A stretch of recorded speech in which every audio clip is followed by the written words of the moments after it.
ডাকসুতে আমরা দায়িত্ব নেওয়ার পরে ক্যাম্পাসে আমার বোনরা নারীরা সবচেয়ে নিরাপদ অবস্থায় আছে। আমরা গত 11 মাসে ডাকসুতে দায়িত্ব নেওয়ার পরে যে কাজ করেছে, বিশ্ববিদ্যালয় 105 বছরের ইতিহাসে এই কাজ কেউ করতে পারে নাই। এবং শিক্ষার্থীদের মতামত অনুযায়ী আমরা প্রায় অনেকগুলো সার্ভে রিপোর্ট করেছি, 3-4টা সার্ভে রিপোর্ট। 93% শিক্ষার্থীরা মনে করে ডাকসুতে আমরা দায়িত্ব নেওয়ার পরে ক্যাম্পাসে আমার বোনরা নারীরা সবচেয়ে নিরাপদ অবস্থায় আছে। ক্যাম্পাসের মধ্যে সব ধরনের মারামারি, হানাহানি, চাঁদাবাজি, টেন্ডারবাজি, রাহাজানি সবগুলোকে আমরা সন্ধ্যের কোটায় নিয়ে এসেছি।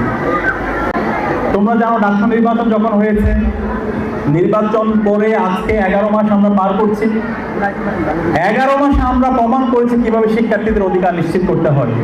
সাথে ক্যাম্পাসের মূল কাজ হচ্ছে শিক্ষার্থীদের পড়াশোনা করা, গবেষণা করা, চিন্তা করা, প্রশ্ন করা এবং নতুন নতুন প্রযুক্তি আবিষ্কার করা।